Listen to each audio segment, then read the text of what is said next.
नमस्कार, बहुत स्वागत है हमारे इस खास कार्यक्रम विशेष में आपका, और मैं हूं राजश्री आपके साथ। देश में कन्याकुमारी से कश्मीर तक कांग्रेस भारत जोड़ो यात्रा कर रही है। करीब 3,500 किलोमीटर की इस यात्रा में पार्टी के पूर्व अध्यक्ष राहुल गांधी भी हिस्सा लेकर अगले 5 महीनों में 12 राज्यों और 2 केंद्र शासित प्रदेशों से होकर कश्मीर पहुंचने वाले हैं। इस यात्रा को अपना जनाधार वापस पाने की कांग्रेस की कोशिश कही जा रही है, तो नेहरू गांधी विरासत के वारिस राहुल गांधी की राजनीतिक साख बनाने का प्रयास भी इसे माना जा रहा है। बहरहाल इतनी लंबी यात्रा एक ऐतिहासिक कदम अपने आप में है। इतनी लंबी यात्रा पिछले कई बरसों से किसी राजनीतिज्ञ ने इस देश में नहीं की है। पूर्व प्रधानमंत्री चंद्रशेखर ने जरूर कन्याकुमारी से दिल्ली के राजघाट तक की यात्रा की थी, लेकिन सवाल ये है कि इस भारत जोड़ो यात्रा से कांग्रेस को हासिल क्या होगा। धर्म और जाति में बटे समाज को क्या ये यात्रा जोड़ पाएगी, या फिर कांग्रेस की फिर से सत्ता में वापसी हो पाएगी। वैसे तो यात्रा का घोषित लक्ष्य नफरत छोड़ो भारत जोड़ो है, लेकिन क्या ये यात्रा भारतीय जनमानस को बदलने में समर्थ है? इन्हीं सवालों की पड़ताल कर रहा है आज का हमारा विशेष जनमानस की यात्रा।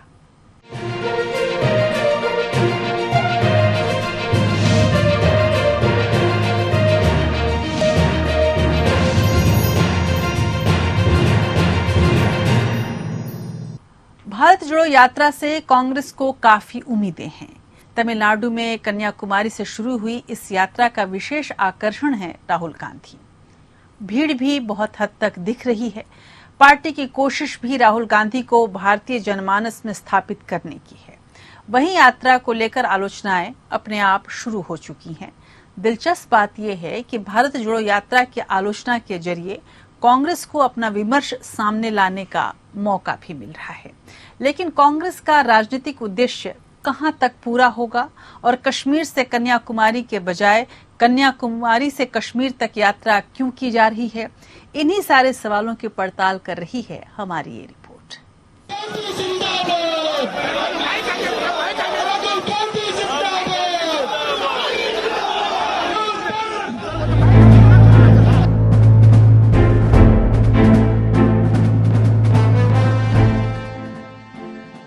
भारत जोड़ो यात्रा कन्याकुमारी से कश्मीर तक का लगभग 3500 किलोमीटर तक का सफर करीब 5 महीने में पूरा करेगी।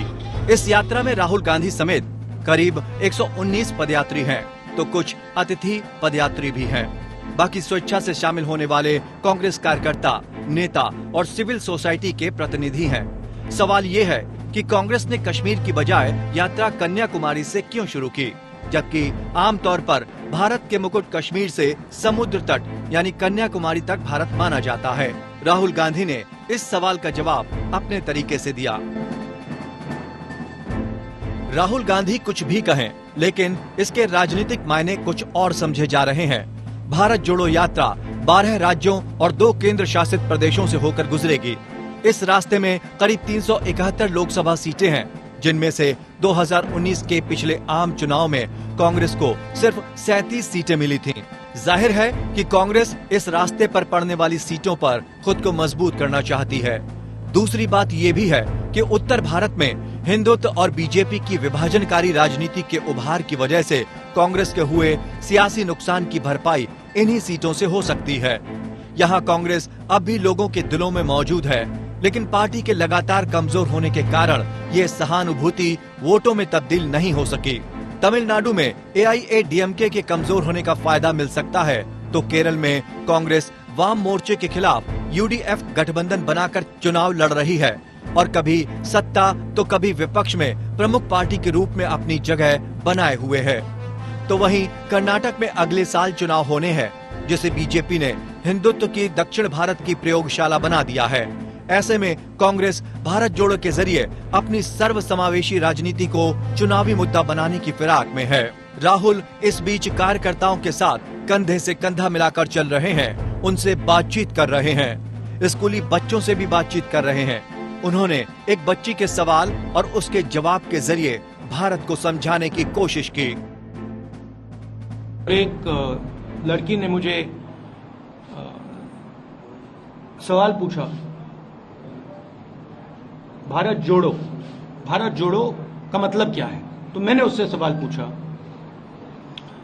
12 साल 14 साल की लड़की थी, पेंटिंग कंपटीशन जीती थी। मैंने उससे पहले सवाल पूछा, मैंने कहा कि देखो अगर आप भारत जोड़ो समझना चाहते हो तो पहले आपको भारत समझना पड़ेगा। तो मैंने उससे काउंटर क्वेश्चन पूछा, भारत क्या है? तो उसका जवाब आया, अंग्रेजी में बोला तो अंग्रेजी में बोलता हूं, Bharat is the people of India living in harmony। तो मैंने फिर पूछा, तो if the people of India are not living in harmony, is it Bharat?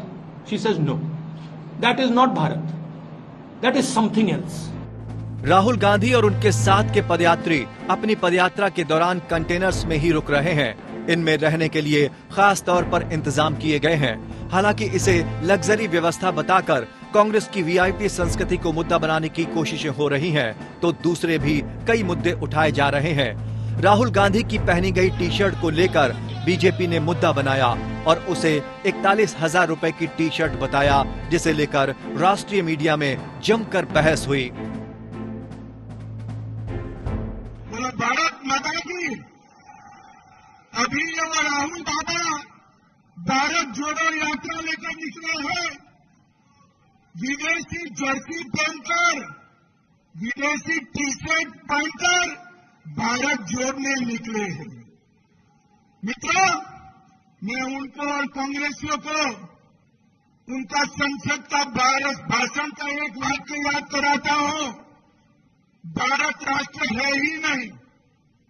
अरे राहुल बाबा, किस किताब में पढ़े हो? किस किताब में पढ़े हो? ये तो वो राष्ट्र है जिसके लिए लाखों लाखों लोगों ने अपने सर कटवाकर भूमि को लाल करने का काम कर दिया। ये तो ये राष्ट्र है जहां हजारों बहनों ने जोहर कर अपने आप को सम्मान के लिए और देश के लिए जिंदा आग में झोंक दिया, अपनी कुंभ में। बहरहाल राहुल की टी शर्ट के बहाने कांग्रेस को भी सूट बूट की सरकार को लेकर प्रधानमंत्री नरेंद्र मोदी और केंद्रीय गृह मंत्री अमित शाह के कपड़ों और लाइफ स्टाइल पर हमला बोलने का मौका मिल गया। दरअसल बीजेपी कांग्रेस की भारत जोड़ो यात्रा को लेकर फिक्रमंद है। वहीं कांग्रेस को तमिलनाडु में मिल रहे भारी जन समर्थन ने भी पार्टी के आला नेताओं की चिंता बढ़ा दी है। बीजेपी कह रही है कि कांग्रेस हमेशा भारत को तोड़ने का काम करती रही है। हमारा जो अभी भारत है, इसको तो जोड़ने वाला कोई कुछ नहीं है, वो तो जुड़ा हुआ है। अगर आपका मन में इतना ही, मेरा में नहीं, अगर आपका मन में इतना ही भारत की जोड़ने का सपना है, इसलिए मैं मानता हूं भारत जुड़ा हुआ है। आप जाइए, जो पार्ट हमारा से निकल गया था वहां जाके प्रोसेशन कीजिए, वहां जाके आप अपना जो भी कार्यक्रम है कीजिए। बीजेपी के इस नैरेटिव पर भी कांग्रेस को आजादी की लड़ाई में अपना इतिहास बताने का मौका मिल गया। तो बीजेपी के ऑफिशियल ट्विटर हैंडल से राहुल गांधी के एक ईसाई धर्मगुरु से बातचीत का ऑडियो वायरल किया जा रहा है। लेकिन कांग्रेस को भी ईसाई धर्मगुरु पोप जॉन पॉल से नरेंद्र मोदी की मुलाकात की तस्वीरों को शेयर करने का मौका मिल गया। दरअसल कांग्रेस गलत वजहों से हमेशा सुर्खियों में रही है। ऐसे में भारत जोड़ो यात्रा ने कांग्रेस को अपने नैरेटिव पर बीजेपी को रिएक्ट करने के लिए मजबूर कर दिया है। इसे बीजेपी की रणनीतिक भूल माना जा रहा है, लेकिन यात्रा को मिल रहे समर्थन की वजह से बीजेपी नेतृत्व किंग कर्तव्य विमूढ़ नजर आ रहा है। उसे जरूरत है कांग्रेस से बड़ा नैरेटिव खड़ा करने की। नमो नमो नमो, इसका नीलामी हुई 4 करोड़ के लिए। ब्रांडेड चश्मे देखे हमारे प्रधानमंत्री के। असली बात यह है कि भारत जोड़ो यात्रा से बीजेपी में घबराहट आ गई है और हम भारत जोड़ो यात्रा के माध्यम से लोकतंत्र की शहनाई बजा रहे हैं, पर बीजेपी को सिर्फ एक तंत्र का तोप चलाने आता है और वो तोप का ब्रांड है नरेंद्र मोदी। जाहिर है कि आने वाले दिनों में कांग्रेस प्रमुख विपक्षी दल के रूप में खासी सुर्खियां बटोरेगी, जबकि हालिया दिनों में कांग्रेस की बजाय आम आदमी पार्टी, तृणमूल कांग्रेस या फिर AIMIM ये सुर्खियां लूटते रहे हैं। लेकिन बीजेपी सवाल ये भी उठा रही है कि भारत जोड़ने से पहले कांग्रेस को ही जोड़ने की जरूरत है। ये लोग कोई विचारधारा की पार्टी नहीं चला रहे हैं, ये भूपेश बघेल भी भाई बहन की पार्टी को चला रहे हैं, भाई बहन की पार्टी, और किसी की पार्टी नहीं। मुझे बड़ी हैरानगी हुई आजकल भारत जोड़ो कार्यक्रम में जा रहे हैं। अरे पहले पार्टी तो जोड़ लो। कुल मिलाकर बदनाम करने की कोशिशों से कांग्रेस को शोहरत मिल रही है, जिसके लिए वो लंबे वक्त से तरस रही थी। हालांकि भारत जोड़ो यात्रा से देश का जनमानस कितना बदल पाएगा वोट बैंक में, ये देखना होगा। अंशुमन त्रिपाठी, APN।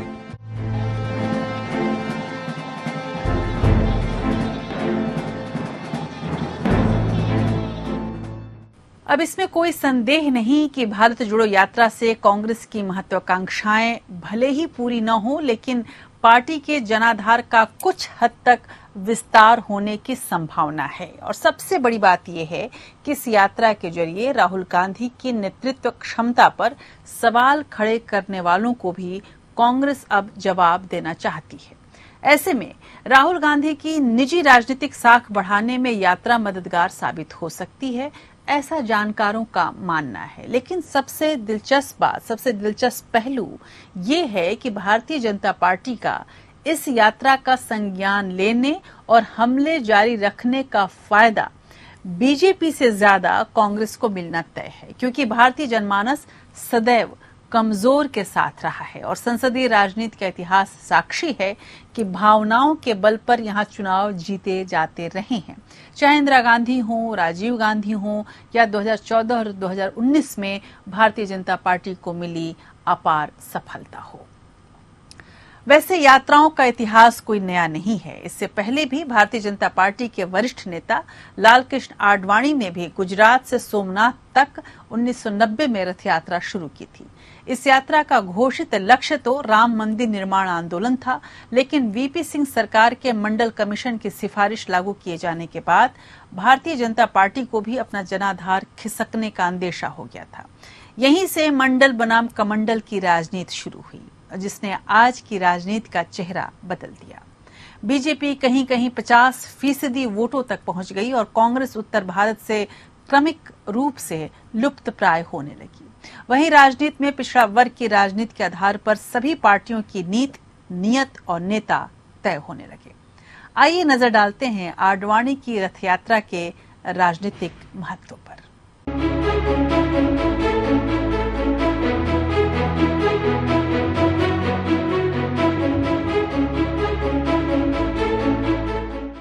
25 सितंबर 1990, स्थान सोमनाथ।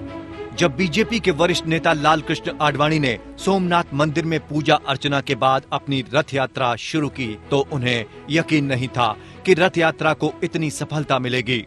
मंदिर के बाहर जय श्री राम और जय सोमनाथ के नारे गूंज रहे थे।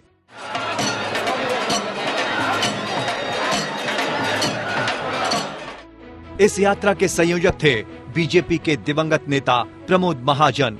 तब नरेंद्र मोदी आडवाणी जी के रथ के सारथी बने। सोमनाथ मंदिर के दिग्विजय द्वार से रथ यात्रा का आगाज हुआ। इससे पहले नवंबर 1989 में 9वीं लोकसभा के चुनाव हुए।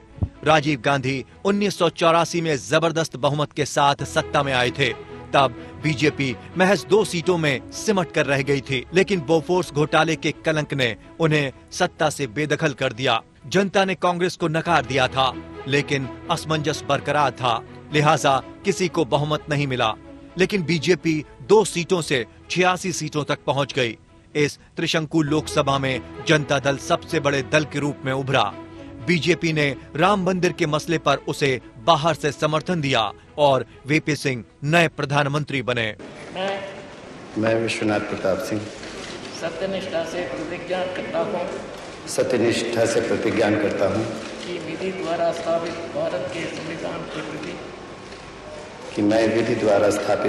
के संविधान के प्रति सच्ची श्रद्धा और निष्ठा रखूंगा।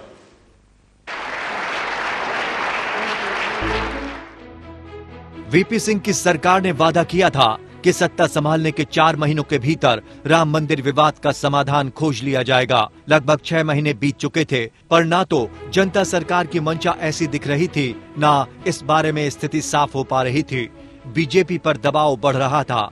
जून में राम मंदिर आंदोलन के नेताओं ने तय किया कि विवादित स्थल पर 30 अक्टूबर को कार सेवा की जाएगी। देश भर में बीजेपी ने तैयारियां शुरू कर दी।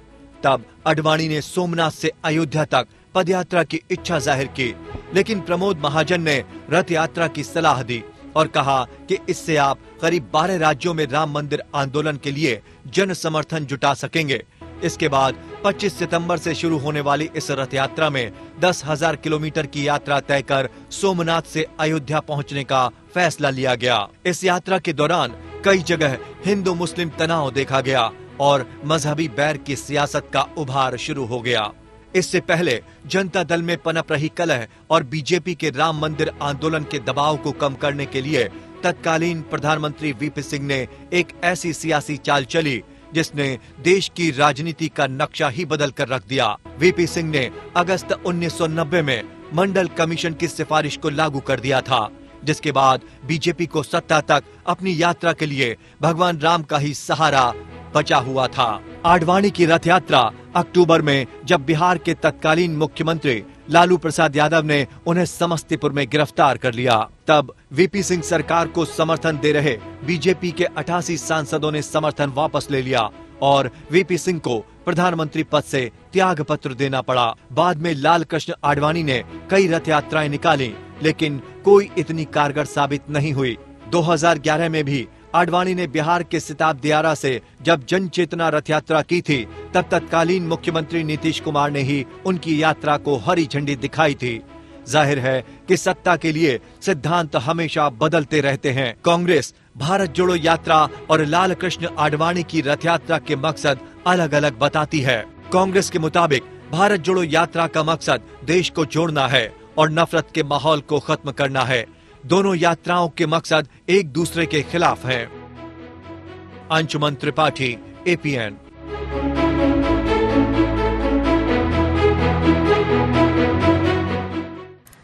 लालकृष्ण आडवाणी के सारथी रहे नरेंद्र दामोदर दास मोदी आज देश के प्रधानमंत्री हैं। भारतीय जनता पार्टी के इस चरमोत्कर्ष का श्रेय लालकृष्ण आडवाणी की रथ यात्रा को ही दिया जाता है। भारत जोड़ो यात्रा हो या सोमनाथ से अयोध्या की रथ यात्रा, दोनों के असली उद्देश्य राजनीतिक ही हैं। लेकिन बीजेपी जहां इस यात्रा का मकसद धार्मिक सांस्कृतिक बताती है, तो कांग्रेस भारत की अनेकता में एकता वाले समावेशी समाज का मकसद बता रही है। अब यात्रा चाहे जिस भी उद्देश्य से किया जा रहा हो, चूंकि सियासी लोग इसमें शामिल हैं, तो इसके सियासी मायने निकलने जरूरी हैं। इससे पहले पूर्व प्रधानमंत्री राजीव गांधी ने भी भारत संदेश यात्रा और भारत यात्रा की थी। 1990 की भारत यात्रा राजीव गांधी ने ट्रेन की 2nd क्लास बोगी में बैठकर की, जो बहुत असरदार साबित नहीं हो सकी। तो पूर्व प्रधानमंत्री चंद्रशेखर ने भी 1983 में इसी कन्याकुमारी से अपनी यात्रा शुरू कर चुके हैं। करीब 4300 किलोमीटर की इस यात्रा के बाद वो देश के प्रधानमंत्री बने। इस यात्रा में चंद्रशेखर ने पीने के पानी, हर बच्चे की पढ़ाई, कुपोषण से लड़ाई, स्वास्थ्य का अधिकार और सामाजिक सद्भाव का लक्ष्य रखा था। तो सुनील दत्त ने सामाजिक सद्भाव के लिए 1987 में भारत की यात्रा की। आंध्र प्रदेश में कांग्रेस नेता राजशेखर रेड्डी की यात्रा ने उन्हें मुख्यमंत्री बनाया। वहीं हाल ही में दिग्विजय सिंह ने 3200 किलोमीटर की नर्मदा परिक्रमा की है। दिग्विजय सिंह अब भारत जोड़ो यात्रा में भी पदयात्री हैं। इन राजनीतिक यात्राओं और उनके उद्देश्यों पर एक नजर डालते हैं और समझते हैं कि इन यात्राओं से राजनेताओं को कितनी कामयाबी आखिरकार मिली है।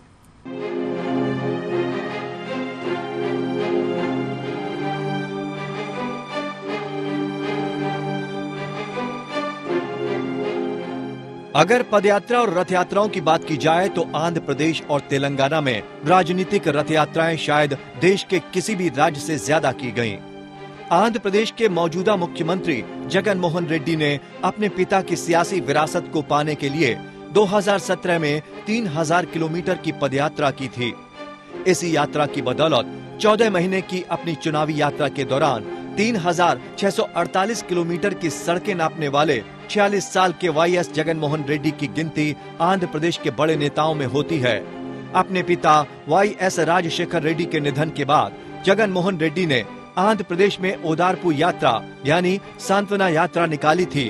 उन्होंने कहा था कि घर नहीं लौटेंगे और वो यात्राओं में रहते ही चुनाव जीत गए। जबकि तेलुगु देशम पार्टी के संयोजक चंद्रबाबू नायडू न सिर्फ आंध्र प्रदेश का इकलौता बड़ा नाम था, बल्कि एक समय में प्रदेश के मुख्यमंत्री होने के साथ ही तीसरा मोर्चा की सरकार के गठन में नायडू की भूमिका किंग मेकर की मानी जाती रही। जगन ने नायडू का तिलिस्म तोड़ा और वाईएसआर कांग्रेस ने आंध्र प्रदेश विधानसभा की 175 सीटों में से 151 सीटें जीतने के साथ ही लोकसभा की 25 में से 22 सीटों को भी अपने नाम कर लिया। जगनमोहन के पिता वाईएस राजशेखर रेड्डी भी आंध्र प्रदेश के बड़े नेता रहे। साल 2003 में विपक्ष के नेता वाईएसआर ने चंद्रबाबू नायडू की सरकार के खिलाफ प्रजा प्रस्थानम नाम से पदयात्रा की थी। उस समय आंध्र प्रदेश का विभाजन नहीं हुआ था और वाईएसआर ने रंगारेड्डी जिले के चिविल्ला से श्रीकाकुलम जिले के इच्छापुरम तक की 1475 किलोमीटर की दूरी 90 दिनों में पूरी की थी। इस दौरान वो लाखों लोगों से मिले।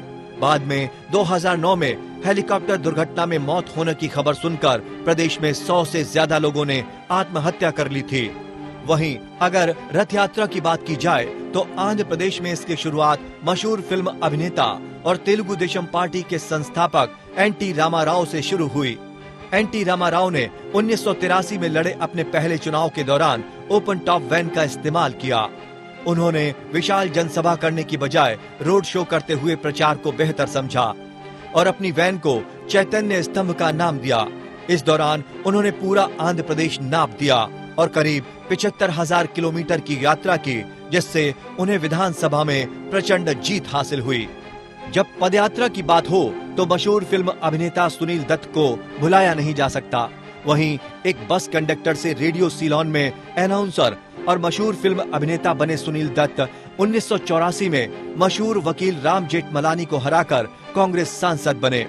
1987 में उन्होंने पंजाब में उग्रवाद की समस्या के समाधान के लिए बॉम्बे से अमृतसर के स्वर्ण मंदिर तक 2000 किलोमीटर की पैदल यात्रा की थी। इसके अगले साल 1988 में उन्होंने जापान के नागासाकी से हिरोशिमा तक विश्व शांति और परमाणु हथियारों को नष्ट करने को लेकर 500 किलोमीटर की पैदल यात्रा की। तो 1990 में उन्होंने भागलपुर दंगे के बाद सांप्रदायिक शांति कायम करने के लिए भागलपुर का दौरा किया। इसके बाद उन्होंने धार्मिक सद्भाव बनाने के लिए फैजाबाद से अयोध्या तक की पदयात्रा की। 1991 में बाबरी मस्जिद गिराए जाने के बाद जब मुंबई में दंगे भड़के, तब सुनील दत्त ने अपनी ही सरकार के खिलाफ मोर्चा खोलते हुए संसद से इस्तीफा दे दिया। उनका मानना था कि कांग्रेस ने हालात को सही से नहीं संभाला और एक सांसद की हैसियत से वो कुछ नहीं कर पा रहे हैं। लेकिन राजनीतिक पदयात्राओं में पूर्व प्रधानमंत्री चंद्रशेखर की कन्याकुमारी से दिल्ली के राजघाट तक की यात्रा को हमेशा याद रखा जाता है। कन्याकुमारी से 6 जनवरी 1983 को बागी बलिया के दिग्गज नेता चंद्रशेखर ने भारत यात्रा शुरू की। 25 जून 1983 को दिल्ली के राजघाट पर ये यात्रा खत्म हुई। तकरीबन 4200 किलोमीटर की इस यात्रा में चंद्रशेखर रोज 40 से 45 किलोमीटर पैदल चलते थे। चंद्रशेखर की पदयात्रा में 5 बातों पर जोर दिया गया: पीने का पानी, हर बच्चे की पढ़ाई, कुपोषण से लड़ाई, स्वास्थ्य का अधिकार और सामाजिक सद्भाव। इस यात्रा के 7 साल बाद चंद्रशेखर दिल्ली का रास्ता पूरा करने में कामयाब रहे और पीएम की कुर्सी पर बैठे, भले ही चंद महीनों के लिए। हालांकि 40 सांसदों के बूते कांग्रेस के समर्थन से प्रधानमंत्री बने चंद्रशेखर की सरकार महज 4 महीने कुछ दिन चली, लेकिन पदयात्रा ने उन्हें प्रधानमंत्री की कुर्सी तक जरूर पहुंचा दिया। ऐसे में ये सवाल उठता है कि क्या राहुल गांधी चंद्रशेखर वाले करिश्मे को दोहरा पाएंगे? अंशुमान त्रिपाठी, एपीएन।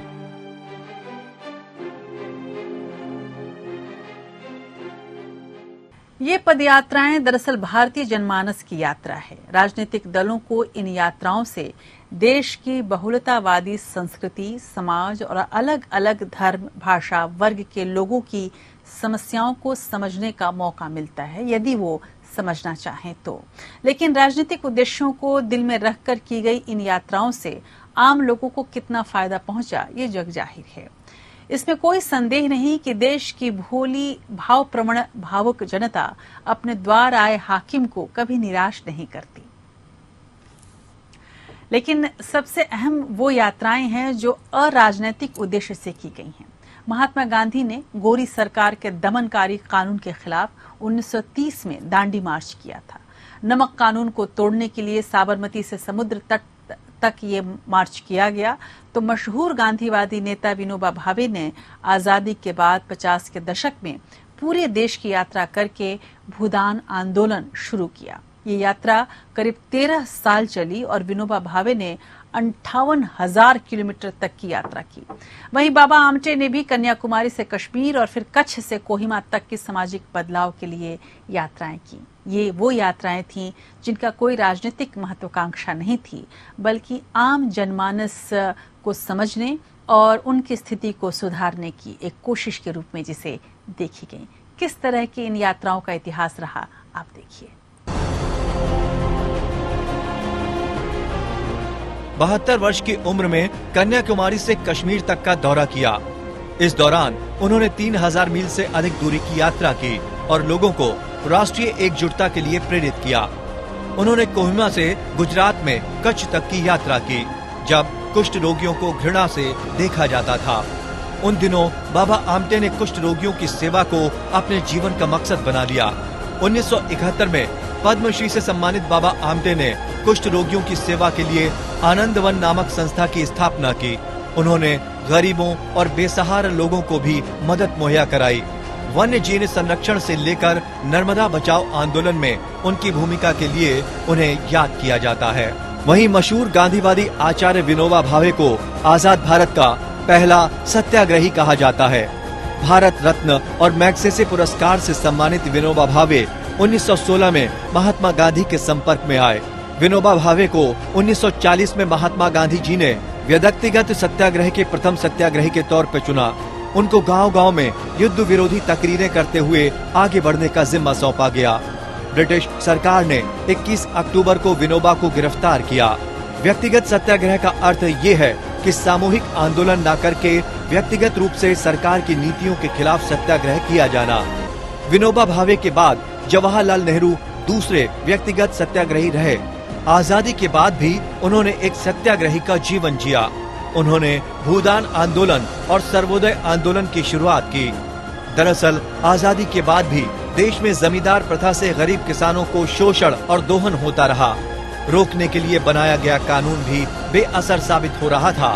तब 1951 में विनोबा भावे ने तेलंगाना के पोचमपल्ली गांव में एक प्रार्थना सभा का आयोजन किया और जमींदारों से भूमिहीन दलितों को जीवन यापन के लिए जमीन देने का आग्रह किया, जिसे उन्होंने मान लिया।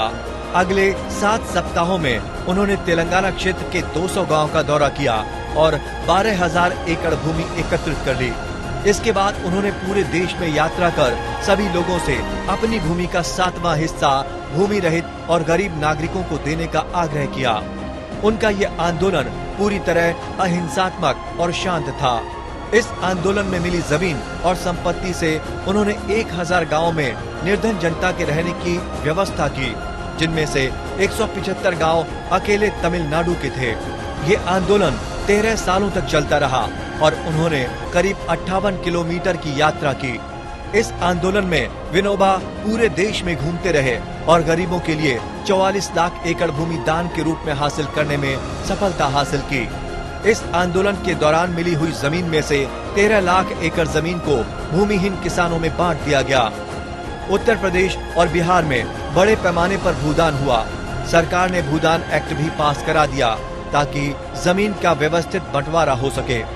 उनके भूदान आंदोलन को दुनिया भर में सराहा गया।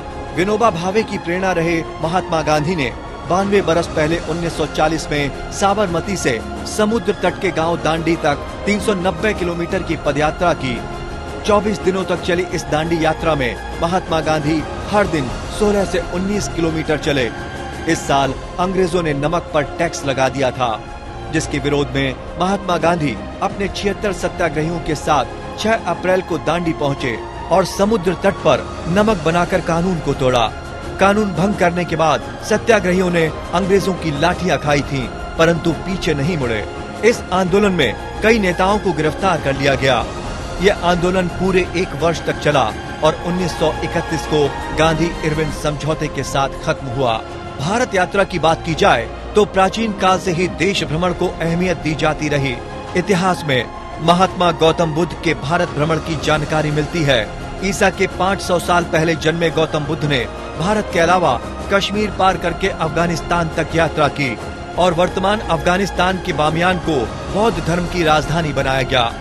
ये वही बामियान है जहां तालिबानी सोच ने गौतम बुद्ध की विशाल प्रतिमा को बारूदी सुरंग लगाकर उड़ा दिया, क्योंकि नफरत और कट्टरपंथ की सियासत पर बुद्ध की करुणा और प्रेम का संदेश भारी था। वहीं 8वीं सदी में आदि शंकराचार्य ने सनातन धर्म की पुनर्प्रतिष्ठा के लिए पूरे देश की यात्रा की। इसे शंकर दिग्विजय यात्रा का नाम दिया गया। इस यात्रा के दौरान आदि गुरु शंकराचार्य ने चारों पीठों की स्थापना की, जो आज भी भारतवर्ष की चारों दिशाओं में विस्तार के रूप में देखा जाता है। और एक मायने में ये भी एक तरह का भारत के एकीकरण का ही प्रयास था। Bureau report, APN।